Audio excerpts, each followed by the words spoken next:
Hi everybody, tonight we're going to make meatballs two ways. We're going to do a marinara meatball bake and meatballs with gravy. So the first thing you want to do is start out by laying out all your ingredients. I'm an at-home cook. I don't have a lot of fancy utensils, so I like to have everything ready to go when I start to cook.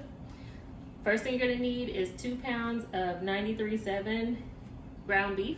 I got this from Sam's Club, great brand. Next, you're gonna need 1 green bell pepper chopped, 1/4 of a large onion chopped, 2 eggs, I got them at room temperature, 1/2 cup of breadcrumbs, and then for our seasonings, I have them already in the bowl, but I'll list them out for you and they'll be in the comments. So we have 1/2 teaspoon of garlic salt, 1.5 teaspoons of pepper, 1.5 teaspoons of salt. You can use sea salt or kosher salt. 3 teaspoons of Bamberger seasoning. This is amazing. You can use it in just about any of your beef dishes. 1 beef bouillon cube chopped up. And that's everything. So let's go ahead and get started. So the first thing you want to do is just go ahead and put your onions right in there.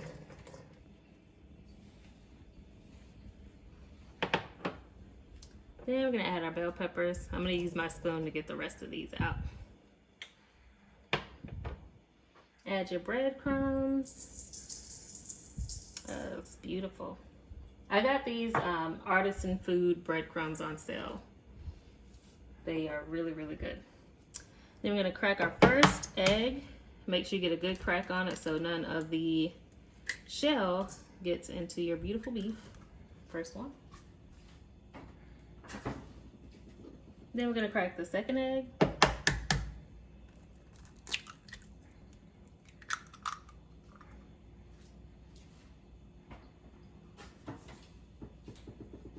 And then we're going to add in all those beautiful seasonings. You just want to make sure it's good and coated, but you're going to switch this around so it'll be fine. Get the rest of these bell peppers. And the rest of these onions.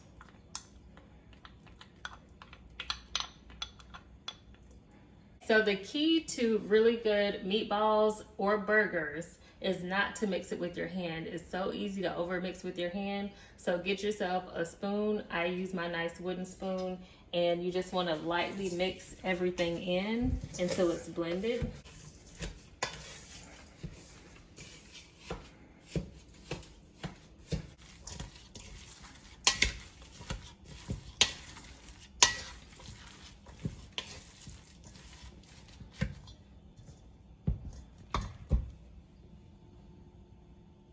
The only time you're gonna touch your meat is when you start to roll your meatballs. So you want to make them about like 4 to 5 ounces. If you want huge meatballs, you can do that. It's your meatball, your choice. But I'm making mine about this big. And the reason why we're only touching it here is because it's so hard to overwork meat when you're only touching it once. So right now you got a good coat on the seasoning and it's not overworked, so these meatballs are going to be nice and juicy when they come out. Now we have the meatballs all prepared and ready for the oven. We're going to put them in our oven at 425 for 15 to 18 minutes until they are browned and cooked through. While the meatballs are in the oven, we're going to go ahead and prepare the gravy. And so I have everything that's set out to make the gravy. The first thing you're going to start with is 2 tablespoons of oil. I'm using vegetable oil. And I'm doing it in a cast iron pot here. You just want to heat that over medium-high heat until it's nice and bubbly. Next thing we're going to do is add in 1/4 of onion. And I had some bell peppers left over from the meat mixture, so we're going to add that in as well. And if you're not a bell pepper onion type person, you don't have to put it in your meatballs, but it just gives a good flavor. So then we're going to cook this for about 3 to 4 minutes, just until it's nice and translucent. Now you want to add in your seasonings. I have 1 beef bouillon cube, 1/2 teaspoon of salt, 1/2 teaspoon of garlic salt, and 1 teaspoon of pepper. I don't have beef broth, so I'm using a bouillon cube, but if you have beef broth, you can just put the garlic salt, and pepper and cook it down. And then when I'm adding water, instead of adding water, you'd add in beef broth. Gives it the same flavor.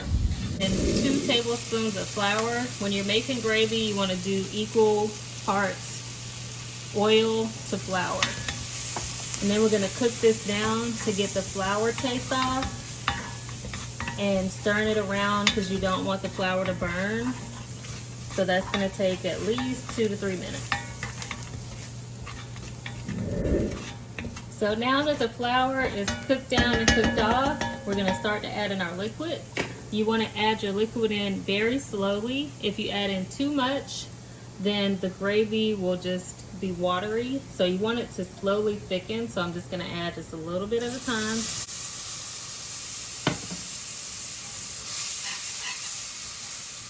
And this is where I go from a spoon to a whisk.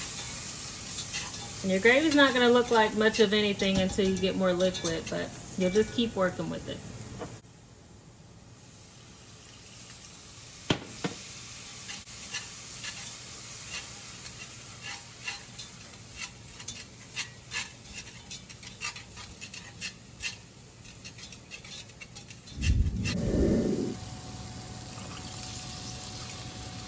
I'm going to keep adding.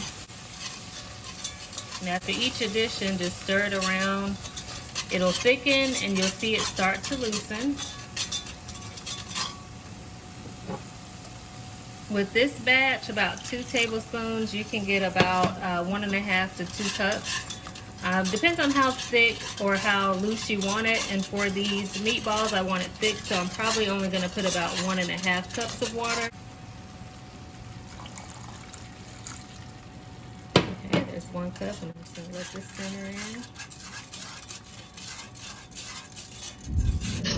in. So now we got the gravy in. I'm going to let this simmer for 1 to 2 minutes, and then I'm going to add the meatballs in and let them get into this beautiful gravy and sit, and then we'll do the second batch of meatballs.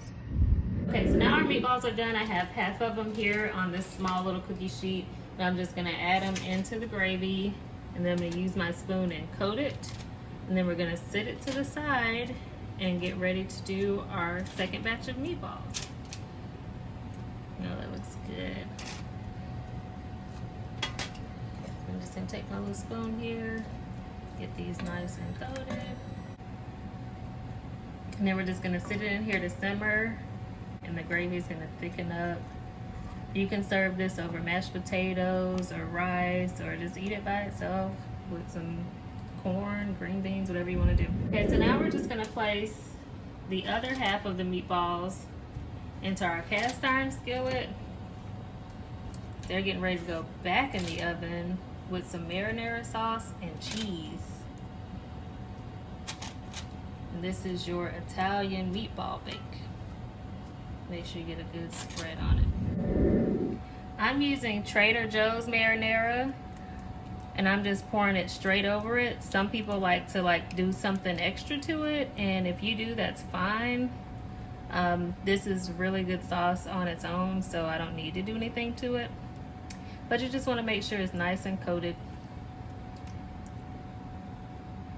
And that is pretty good.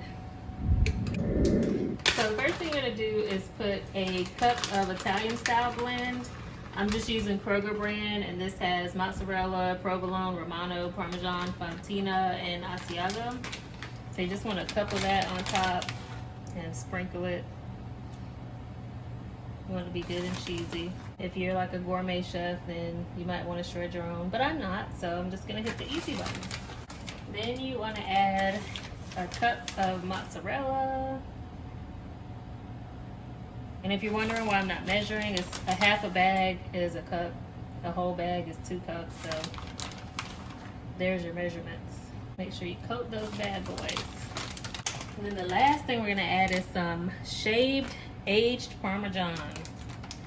Oh, that's gonna give it a nice flavor. Just add just a little bit up top here. Just spread it out.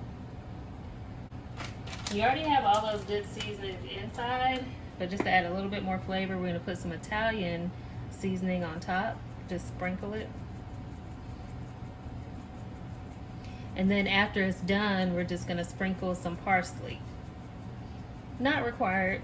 Now we're gonna put it back in the oven, 425, for 5 to 10 minutes, or until that cheese is nice and melted and everything is bubbly all together. Well, we have our beautiful meatballs out of the oven, and now we're just gonna add a little bit of fresh parsley on top. And you can serve these on some sandwiches. You can eat them by itself with some side dishes. You can put it on top of some pasta. However you want to eat it, it's up to you.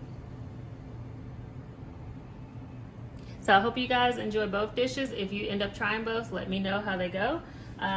Let you see these beautiful meatballs that are in the gravy now that the gravy has gotten a chance to thicken up. And you can see it's nice and thick. So if this is your first time making gravy, don't panic. Just make sure you take some time with it. Work your liquid in and let it simmer. That's the most important thing, is when you're making things from scratch and making them homemade, you just have to take your time. So I hope you guys enjoy both dishes. And if you try them again, let me know how they turn out. And I hope you and your family enjoy. See you next time.